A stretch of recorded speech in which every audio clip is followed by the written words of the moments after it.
Eduardo, boa tarde, mais uma boa tarde mesmo. Decisão em cima de decisão, né?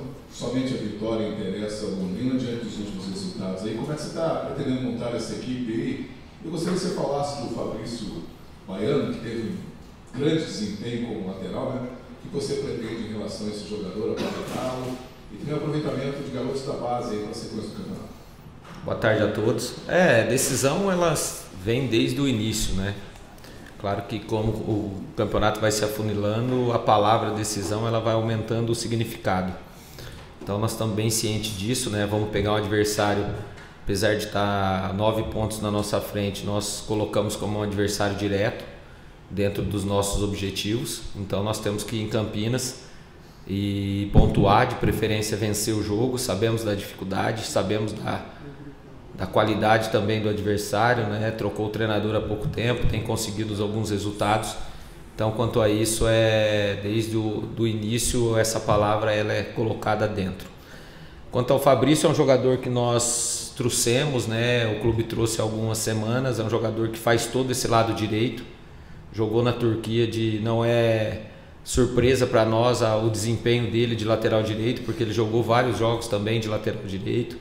É um volante de origem, mas no futebol europeu se usa muito esse jogador também fazendo corredores.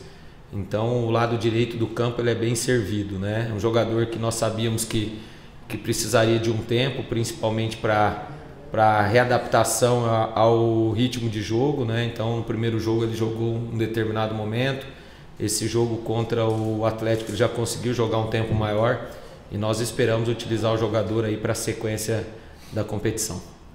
Eduardo, boa tarde. Eduardo, eu queria falar sobre o Paulinho Mocelin, que é um jogador que tem uma história aqui no Londrina, teve ótimas passagens, né, momentos importantes, e que voltou esse ano talvez como a principal contratação do Londrina, até pela trajetória que ele fez aí nos seus últimos clubes. E ele não tem conseguido talvez desempenhar do ponto de vista técnico, né, o que ele já jogou em outras oportunidades e talvez aquilo que o torcedor esperava dele, né? Até no último jogo, quando ele saiu, houve vaia, né, por parte da torcida em relação a ele. Você tem conversado com o jogador, apesar de ser um jogador experiente, você pensa de repente poupá-lo de alguma forma nesse momento, até para preservá-lo de alguma situação nesse momento? Primeiro, o Paulinho é um profissional, primeira vez que eu trabalho com ele, exemplar, né? É um cara trabalhador. Como você falou, às vezes a qualidade, o aspecto, nem qualidade, o aspecto técnico, ele não está nos seus melhores momentos, mas em termos de aspecto tático, em termos de comprometimento, de ajuda defensiva, ele vem cumprindo, né? Tanto é por isso que ele tem ganhado os minutos, que eu sempre falo para eles. Às vezes você não está bem em alguma determinada função, técnica, tática, mas você compensa em outros fatores, né? Então ele tem compensado, a gente sabe da qualidade, a gente sabe os momentos que o Paulinho viveu aqui, né? E a gente tem conversado muito com ele porque nós precisamos muito dele, como você falou, ele é um líder técnico da nossa equipe, né? Quanto às vaias, elas são naturais, principalmente dentro de casa, quando você não consegue os resultados. E os jogadores que você se espera mais, que a torcida tem uma confiança maior, e os jogadores que chamam o jogo mais, eles tendem a errar mais também. Isso aí é uma coisa natural, porque se o jogador também se esconder, pegar pouco na bola, a chance de erro ela vai diminuindo. Quanto mais o jogador procura aparecer para o jogo, ele tem a chance de errar. Mas o Paulinho está bem ciente também que ele precisa evoluir essa parte técnica, voltar. Ele teve momentos bons há 2, 3 jogos atrás, né? O jogo da Chapecoense, o jogo do próprio ABC, e acabou oscilando como a equipe. Então ele, como os outros, é um jogador que está disponível, né? Temos algumas situações que nós vamos trabalhar, independente se iniciar, não iniciar, se for entre aspas poupado, não, como você falou, porque nesse momento não dá para poupar ninguém, né? A gente tá bem servido ali, tanto do Paulinho como dos outros jogadores. Tudo bem, Eduardo, boa tarde. Diante de um time que precisa voltar a vencer na competição para diminuir essa distância que tem hoje da zona de baixo, o que você projeta para esse duelo, um confronto teoricamente direto aí da parte de baixo da tabela? Um jogo difícil, como todos, né? Um adversário, como foi o projeto muito um jogo, como foi o jogo do ABC, né? O ABC jogava em casa, a Ponte sabe que precisa da vitória. É um pré-derby, né? Depois eles têm o maior jogo do, entre aspas, do campeonato para eles contra o rival. Então eles sabem da importância. Nós vemos num momento de dificuldade, eles contam com essa vitória. Mas nós temos que ir lá forte, nós estamos trabalhando forte, tem trabalhado também a parte mental dos jogadores, mostrando a importância desses jogos subsequentes, né? Ponte Preta e Tombense. Nós precisamos, para a gente conseguir respirar e voltar para o campeonato, esses 2 jogos são importantes, começando pela Ponte Preta. Então mais um jogo difícil, onde a gente vai ter que trabalhar muito, a gente vai ter que competir muito e estar bem atento a horas das oportunidades para a gente conseguir esse grande resultado. Boa tarde, Eduardo. Final da partida da derrota para o time do Atlético, você falou e ficou gravado que o time tinha que sofrer após aquela derrota e tirar lições. Que tipo de lições você acredita que possa ter tirado desses 3 dias, e agora faltando mais um só para a partida? E de que maneira você pretende dar uma guinada nesse time, não só tecnicamente, mas de postura da equipe, para não vacilar mais, porque se é uma decisão, não pode se errar a partir de agora. Eu sou um cara que eu sou muito competitivo, né?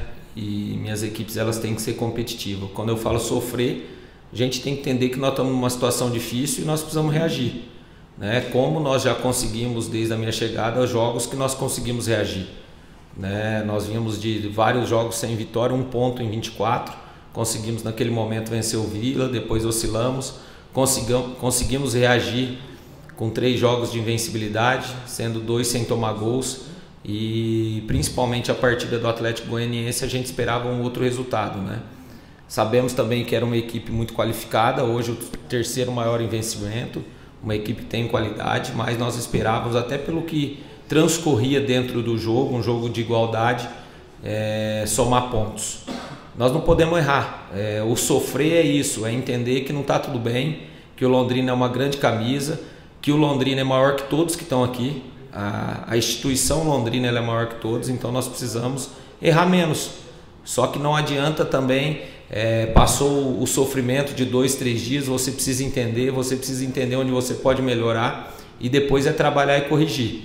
Eu tenho certeza, tem a dificuldade de você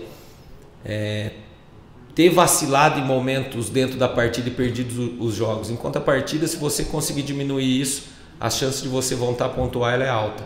Então é isso que nós temos pregado, trabalhado bastante, mostrado a Ponte Preta, mudado algumas situações no decorrer da semana para que a gente possa, além de competir de igual para igual com as equipes como nós viemos competindo, ter o resultado que agora é o mais importante. Boa tarde, Ivan. Qual que é as maiores dificuldades que o Londrina deve enfrentar diante da Ponte Preta? É uma equipe que tem um sistema ofensivo experiente, né? O Elvis deve voltar, o próprio André, um jogador de alto nível que está tentando retomar a carreira, né? Dois extremos de muita qualidade, tem vivido um bom momento, que é o Eliel, um jogador da base, tem feito gols nos últimos jogos, o Paulo Baia, um jogador que tem dado vitórias à Ponte, né? Jovens volantes, então é uma equipe que o Pintado vem há 4, 5 jogos se reorganizando. A gente sabe, já jogou muitas vezes, eu já trabalhei na Ponte 2 vezes, sabemos também do fator externo, da pressão que exerce lá, né? Como eu falei, é um pré-derby, então eles vão ter essa pressão também de chegar bem para o jogo do Guarani. Então a Série B não tem jogo fácil, né? Nós saímos aí de um jogo do Criciúma, viemos para o Atlético Goianiense, agora vamos na Ponte. E própria Tombense, depois, que é um time que está lá numa situação difícil também, um jogo difícil. Então é saber as particularidades que o jogo vai trazer e se preparar da melhor maneira possível. Boa tarde. Eduardo, jogando fora, né, Moisés do Carelli, você conhece bem lá, no campo da Ponte, e com certeza a torcida deve se fazer presente. Agora, o Londrina em algumas partidas fora de casa, principalmente contra o Tombense, por exemplo, bom, o próprio jogo contra o ABC teve chances de ganhar, mostrou uma postura diferente, né? Uma postura de um time armado ali, evitando os contra-ataques. Baseado nisso que você pretende trabalhar em cima, ou já está trabalhando, nesses jogos no contra-ataque mesmo contra a Ponte? Eu acho assim, eu acho que você também não pode abdicar de jogar. A partir do momento que você só se defende, a chance de você perder ela é maior. Né? Claro que você tem que ter uma postura, uma organização defensiva, até porque o adversário, jogando em casa, ele vai ter que sair mais para o jogo, ele vai ter uma equipe mais propositiva, mas você também tem que tentar ficar com a bola. O jogo do ABC é um jogo que nós conseguimos fazer isso, né? Tiramos a bola do adversário. O próprio jogo do Guarani, tivemos uma postura bem ofensiva, conseguimos pressionar o adversário no campo ofensivo. Naquele momento nós perdemos um jogo aos 50 e lamentamos, e hoje nós vimos o Guarani aí num pênalti, nós vemos o Guarani hoje aí brigando lá em cima, né? Então nós temos que ter essa postura, também não pode só se defender, claro que ter esse equilíbrio, mas é o que eu tenho falado para eles, a hora que a gente tiver a bola, ter coragem de jogar, ter coragem de pressionar o adversário. A gente já tem uma maneira própria, claro que às vezes você muda a característica do jogador e você perde algumas situações e ganha em outra, então vamos procurar por uma equipe bem agressiva lá para que a gente possa preocupar a Ponte Preta e principalmente a hora que tiver as oportunidades, matar o jogo. Tudo bem, Eduardo, boa tarde. Você colocou no começo até que agora todo jogo vira decisão ainda mais, né? Continua os 3 pontos, mas agora o caráter é diferente. E quando você chegou também, você colocou que não dá para esperar, porque eram 24 rodadas, depois 23, 22, agora são 14. Ainda você faz aquela conta dos 45 pontos como salvação, você acha que pode ser um pouco menor? E em cima disso também, teria que ter um aproveitamento de G4 praticamente para conseguir chegar nesses 45 pontos. Como é que você vê isso? Eu acho assim, a gente não pode mais se preocupar com o aproveitamento. Eu acho que nós temos que se preocupar em vencer jogos. Foi o que eu falei para eles também no início da semana. Às vezes você fica preocupando muito com o adversário. A rodada foi boa, a rodada foi ruim, e fica olhando só o pasto do lado, né? Nós temos que olhar a nossa situação. Então nós precisamos vencer. Talvez 45 seja alto, talvez 42 possa ser o ideal, talvez pode escapar com 40. O campeonato ele muda muito, né? Principalmente nas 10 últimas rodadas, porque tem equipes que às vezes não tem mais tanto objetivo dentro do campeonato, ele está ali estagnado no meio de tabela, e aí perde um pouco essa motivação, e aí você encontra essas equipes, né? Nós temos um exemplo aqui em 2021, se eu não me engano, que a parte final foi uma parte final boa, ganhou vários jogos, né? Então isso aí a gente tem que trabalhar, vencer os jogos, tentar estar ao máximo próximo do 16º colocado, tentar, como eu falei, por isso que nós colocamos a Ponte ainda dentro do nosso campeonato, tentar ter várias equipes próximas ali do 12º, próximo de você, né? Então por isso que esse jogo já é uma decisão, mas contra um adversário que, entre aspas, direto, ele se torna maior. Então eu acho que hoje nós não temos que fazer conta de quanto nós precisamos. Eu acho que nós precisamos vencer jogos. Eu acho que nós temos que se aproximar, como há 2 rodadas atrás, nós vimos de 3 jogos sem perder a 1 ponto de sair da zona de rebaixamento. Então, focar nesse jogo da Ponte Preta, fazer um grande jogo, pontuar, que hoje é o mais importante, e depois, rodada a rodada, você ir vendo o que você vai necessitar para a parte final do campeonato.